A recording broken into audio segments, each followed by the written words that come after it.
అందరూ దేవతలు కూర్చుంటున్నారు, పడుకుంటున్నారు, నాట్యాలు చేస్తున్నారు, రకరకాల భంగిమల్లో మాకు దర్శనమిస్తుంటే నువ్వేమిటయా ఎప్పుడూ నిలబడే ఉంటావు, ఏదో శిక్ష అనుభవిస్తున్నట్టుగా కూర్చోవేమిటి, పడుకోవడం ఏమిటి, రవంత విశ్రాంతి తీసుకోవేమిటి స్వామి అంటే, ఏ సరస్సులో దిగబడిపోయి ఏ సంసారం అనే సాగరంలో కూరుకుపోయి ఏ కుచేరుడు పరమదారిద్ర్యంలో ఉండి స్వామి నన్ను బయటపడై అని ప్రార్థిస్తూ ఉంటాడో, ఏ దుశ్శాసన పర్వాలు కలియుగంలో కొనసాగుతూ ఉంటే ఏ ద్రౌపదీదేవి వంటి మహాసాత్వులు స్వామి నువ్వు రక్షించు అని ఏ ద్రౌపదీదేవి ప్రార్థిస్తూ ఉంటుందో, ఏ అర్ధరాత్రి అపరాత్రి నేను వెళ్లి వాళ్ళందరినీ కాపాడాలో అని శంఖ చక్రాలు పట్టుకుని సిద్ధంగా నిలబడి ఉంటానయ్యా.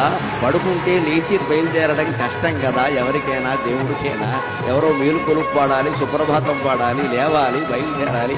అంతకంటే నిలబడి సిద్ధంగా ఆయుధాలతో సహా ఉంటే వెళ్ళి కాపాడొచ్చును కదా అని నిలబడి ఉంటానయ్యా అనే సమాధానాన్ని స్వామి నా మనస్సులో స్ఫురింపజేశారు శ్రీ వెంకటేశ్వర.